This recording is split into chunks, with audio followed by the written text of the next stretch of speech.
as soon as they entered the town of Oven, walking from the railway station with their luggage, a church bell began to ring, its single deep note echoing through the darkness. "What narrow streets!" said Fritz.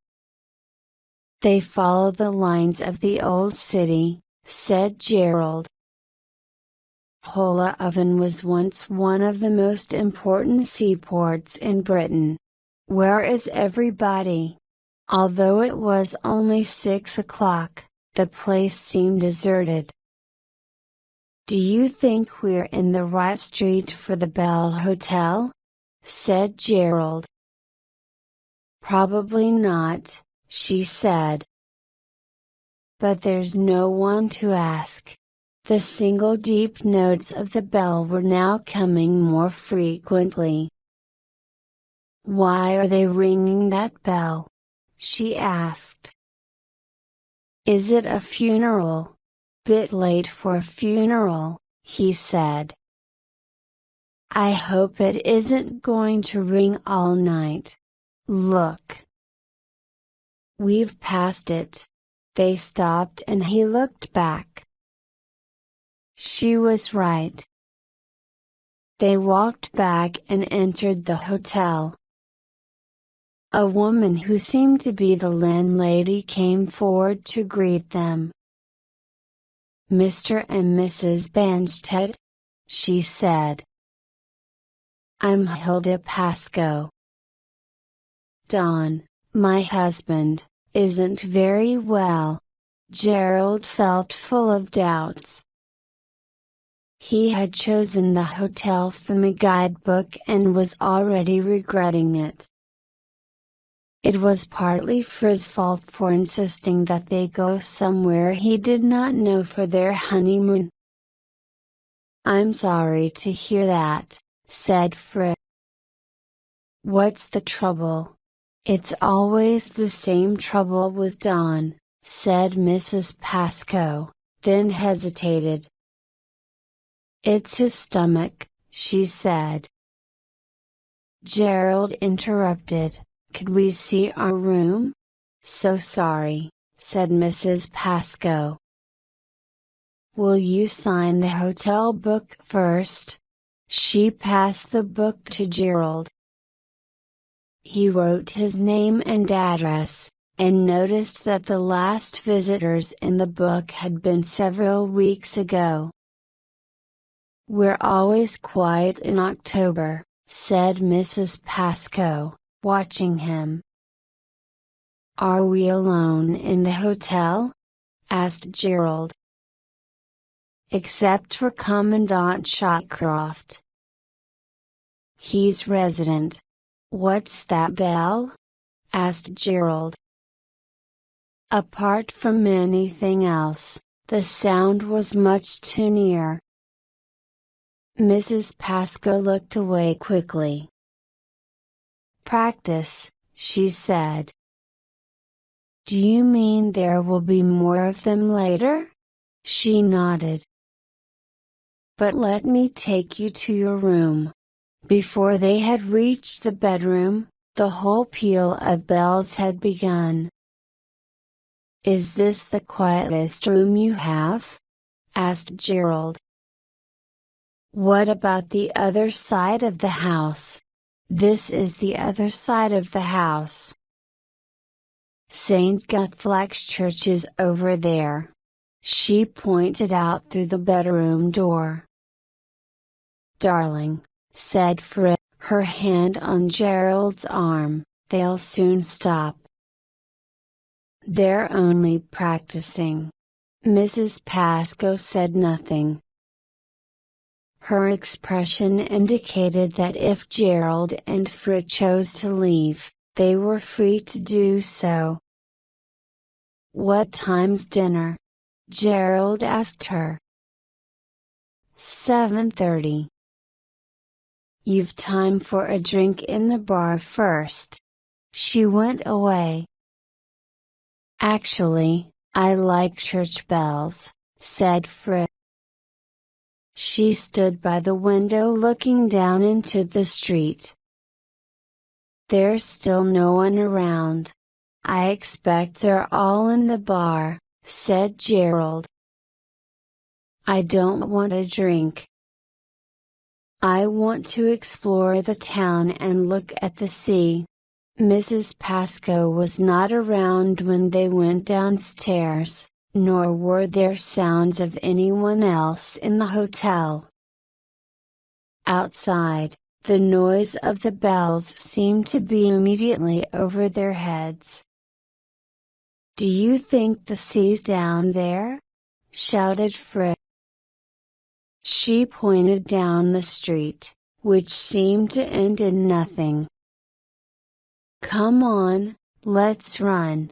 There was nothing for him to do except run after her. Then she stopped and held her arms wide to catch him. The top of her head hardly came up to his chin. "Isn't it beautiful?" she said. The sea?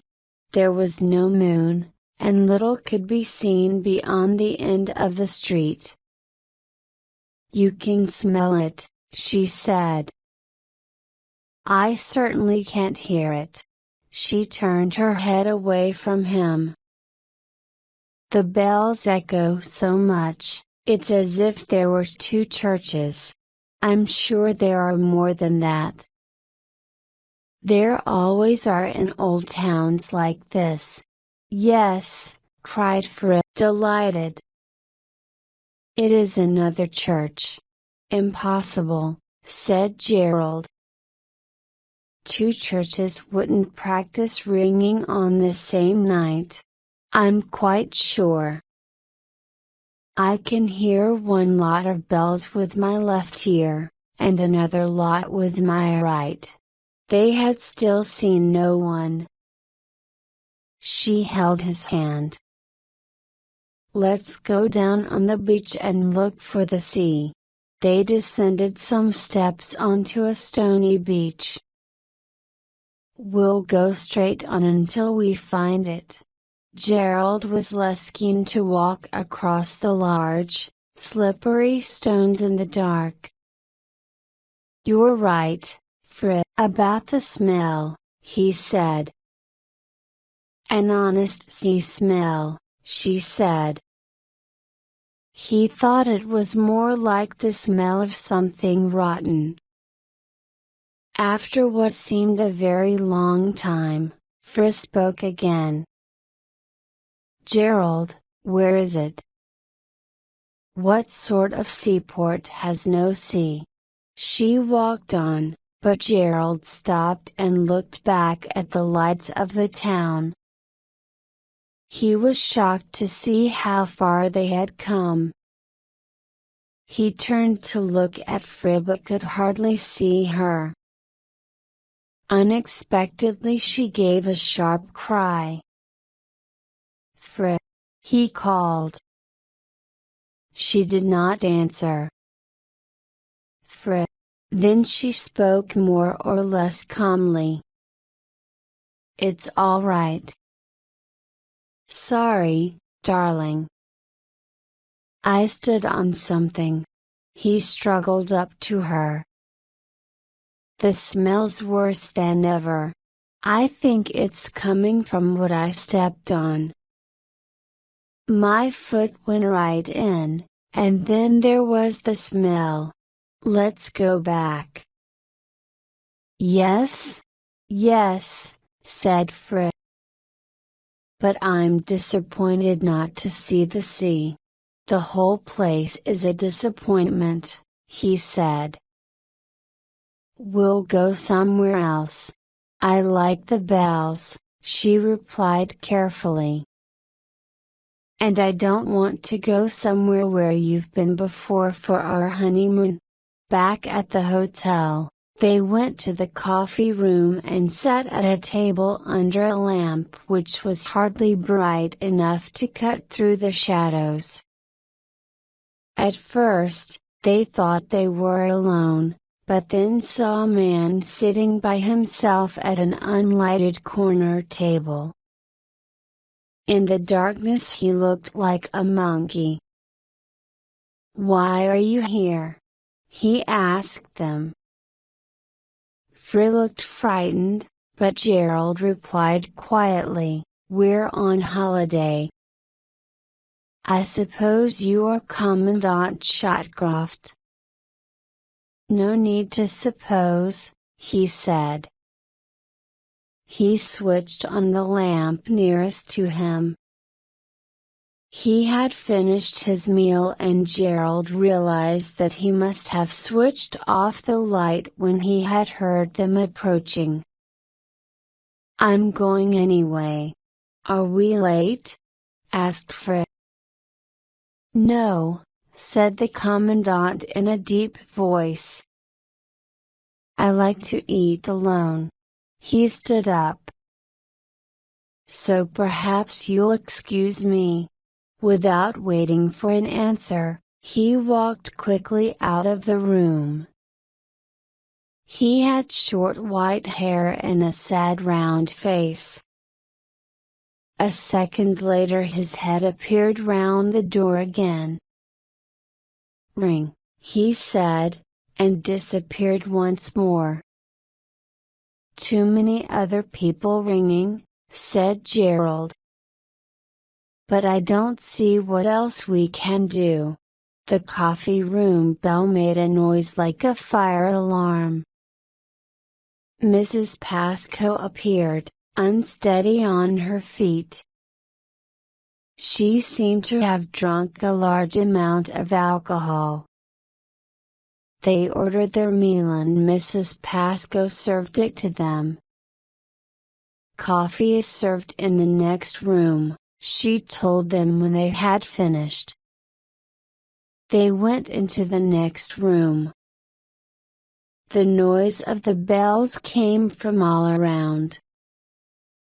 After 2 cups of coffee, Gerald suddenly said, "Every church in town must be ringing its bells.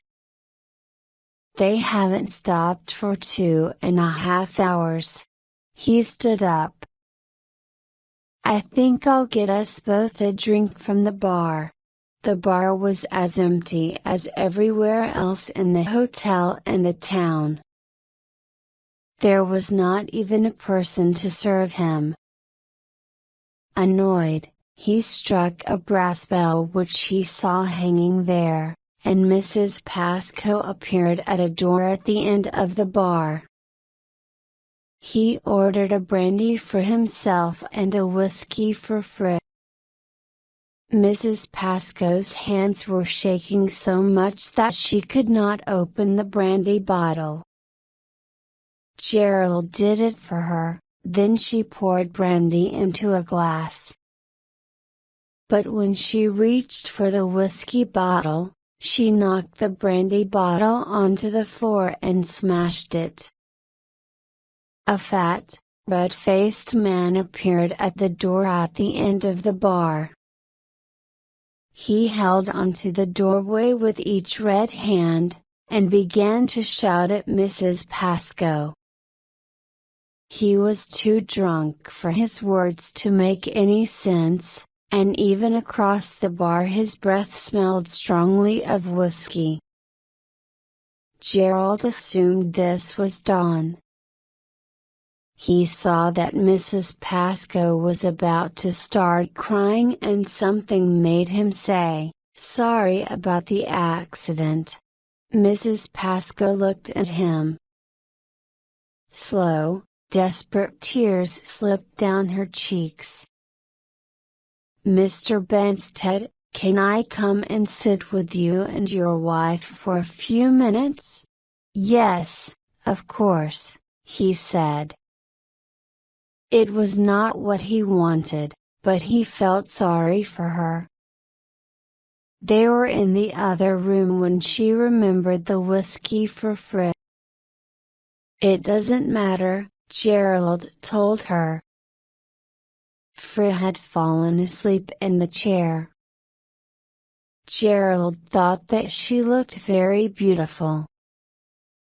Commandant Shotcroft was standing silently behind her, looking down at her. "Will you join us?" Gerald asked him. The Commandant did not turn his head and seemed unable to speak. Then in a low voice he said, for a moment only. The events in the bar had made Gerald forget about the bells. Now, as they sat silently round the sleeping Fripp, the tide of sound swept over him once more. "You mustn't think that he's always like that," Mrs. Pascoe said, meaning her husband. "We ought never to have come here. We were happy in South Norwood." "What made you leave?" asked Gerald. Don's stomach. "The doctor said he needed sea air. We went down on the beach before dinner," said Gerald. "We couldn't see the sea anywhere. I never have time to look at the sea," said Mrs. Pascoe. She glanced uneasily at the Commandant, then stood up. "Now I must get on with my work." When Mrs. Pascoe had left, the Commandant spoke. "He was a fine man once." "Pascoe?" The Commandant nodded. "They didn't leave South Norwood for the sea air. He got into trouble. He wasn't the sort of man to know how rotten people can be." "A pity," said Gerald. "Perhaps this isn't the best place for him." "It's the worst," said the Commandant, a dark flame in his eyes. "For him or anyone else." Frau moved in her sleep and both men remained silent until she was breathing steadily again. Against the silence within, the bells sounded louder than ever. It was as if the noise was tearing holes in the roof. "It's certainly a very noisy place," said Gerald, quietly. "Why did you have to come tonight of all nights? This doesn't happen often. Once every year." "They should have told us," said Gerald. "They don't usually take visitors." When Pascoe was managing the place, they never did. "This is Mrs. Pascoe's doing. I expect she thought they needed the business," said Gerald. At heart women are creatures of darkness all the time. The Commandant's bitterness left Gerald without a reply. After a moment he said, "My wife doesn't mind the bells." The Commandant stared at him. "Take her away, man," he said fiercely. "Now. While there's still time. This instant. They can't go on practicing all night," said Gerald. "They're not practicing," the Commandant said coldly. "They're ringing to wake the dead." Gerald's face went very pale and he turned to look at Fripp. His voice dropped to a whisper. "What happens, sir?" The Commandant, too, was nearly whispering. "No one knows how long they have to go on ringing. It varies from year to year, but you should be all right until midnight. In the end, the dead awake. First one or two, then all of them. Tonight, even the sea moves back. You've seen that yourself." In a place like this there are always several drowned each year. This year there have been more than several. But most of them come not from the water but from the earth. Where do they go? I've never followed them to see. I'm not mad. There was a long pause. So, you advised me to go, said Gerald. But I have no car. Then walk, said the commandant. She's young and strong.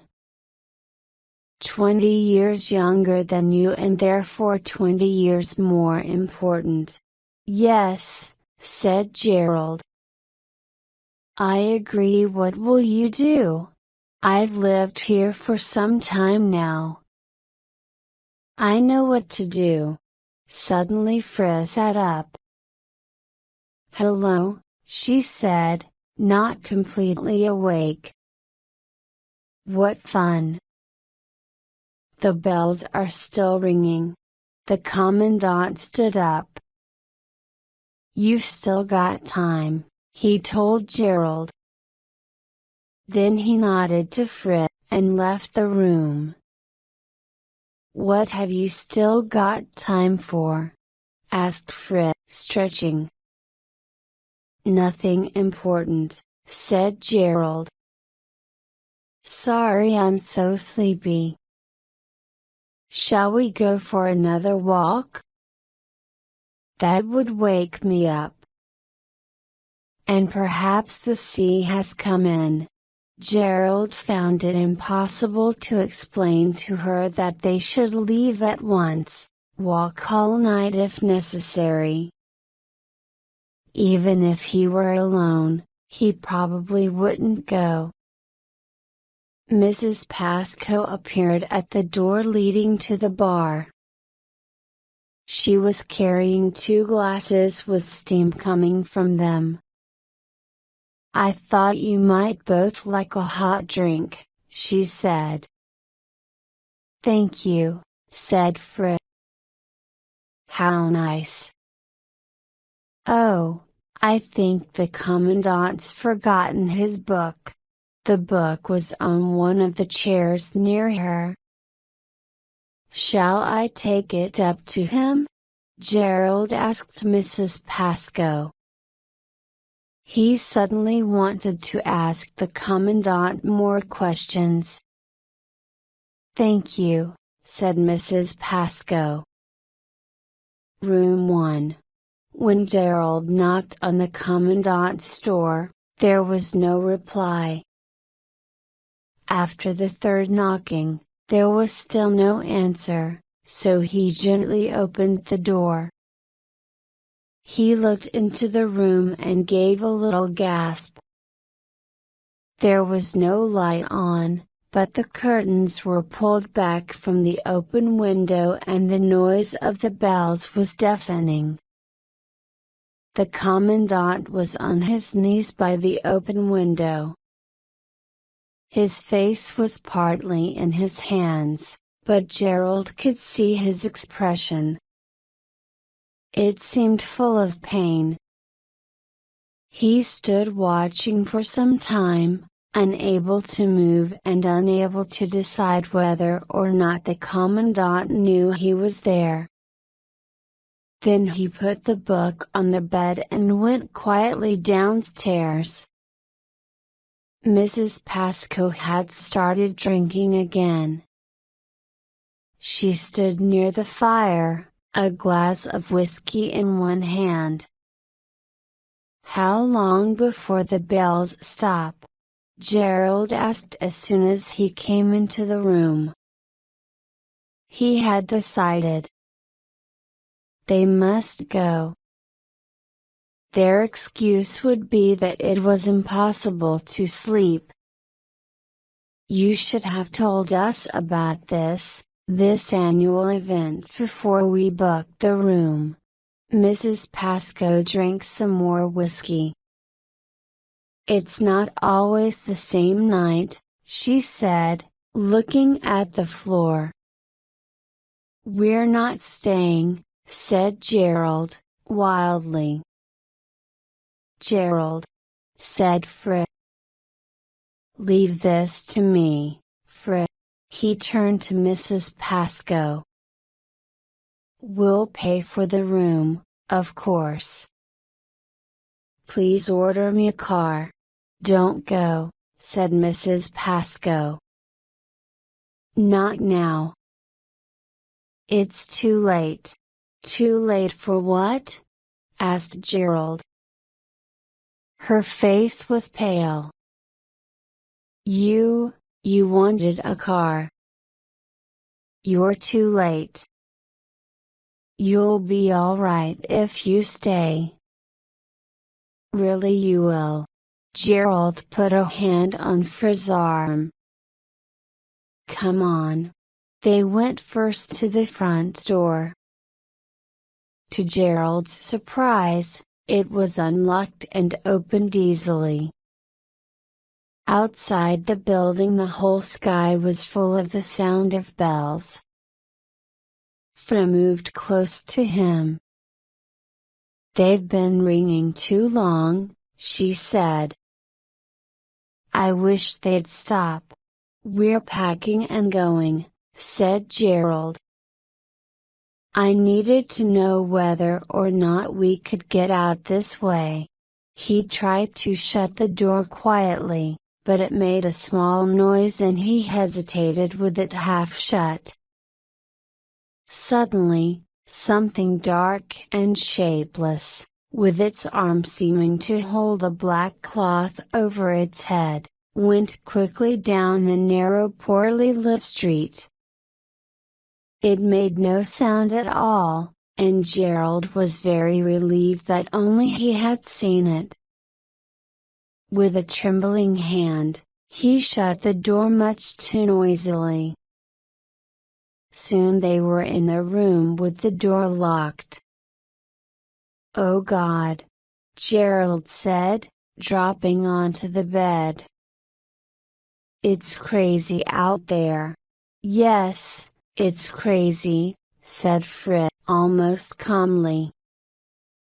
"And we're not going out in it." He did not know how much she knew, guessed, or imagined. And any explanation from him might be dangerous. He was now less frightened of the bells continuing than of them stopping. Then one peal did stop, and Gerald sat up straight on the side of the bed. Almost at once another stopped. And another. Until there was only a single bell ringing.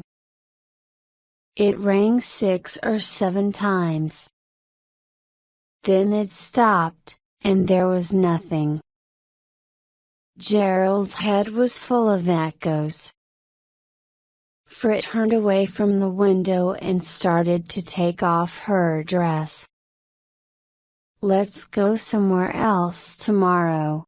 Sooner than usual, they were in bed and in each other's arms. Gerald had been careful not to look out of the window, and neither of them suggested opening it. He had been afraid to look at his watch since the bells stopped, not wanting to count the hours till daylight. He could not forget the commandant kneeling at the dark window, or the thing he had seen in the street. Then passion drew a curtain over these memories. The old man at the window was unimportant, the street had been empty. The world was his and Fritz alone. Time passed, and Fritz lay close to him. Suddenly he heard feet moving in the road outside, and a voice calling. "The dead are awake."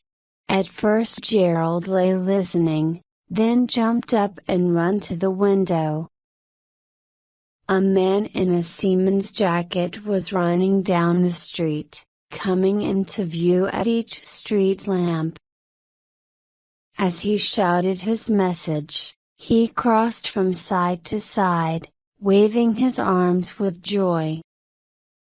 The dead are awake.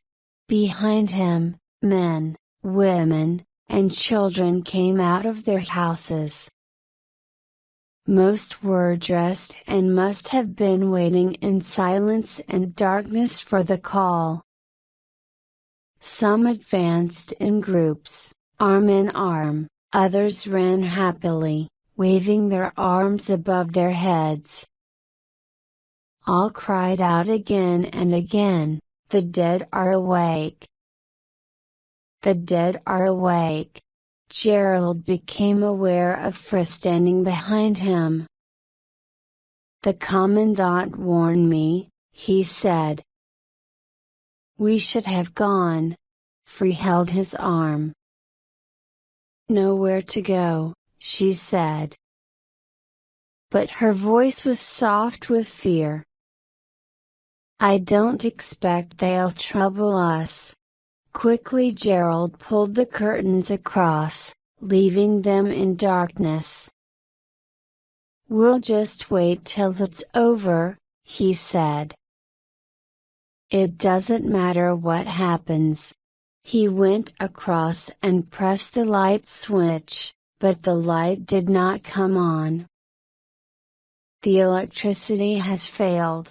He guided her back to the bed. "They were going towards the sea," she said nervously. "We must think of something else," said Gerald. The noise was still growing. The whole town seemed to be marching round the streets, getting closer, moving away again, shouting the same dreadful words again and again. They began to shout together, like crowds at football matches, and their different words were shouted, though Gerald could not hear what they were. Finally, the shouting changed to singing, and the crowd began to approach again, slowly and steadily. "What the hell are they doing now?" Gerald said.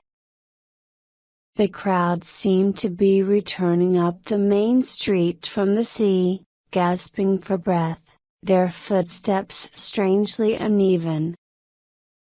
Time passed and more time. Frisk spoke. "I believe they're dancing." She moved slightly, as if she thought of going to look. "No, no," said Gerald, and held her fiercely. There was a huge bang from downstairs. The front door had been violently thrown open and they could hear the hotel filling with the singing crowd. Doors banged and furniture was knocked over as the group moved through the darkness of the building. Glasses, cups and plates smashed. Frisk screamed. Then a heavy shoulder crashed against their door and pushed it down. The living and the dead danced together. Now's the time, now's the place. Now's the weather.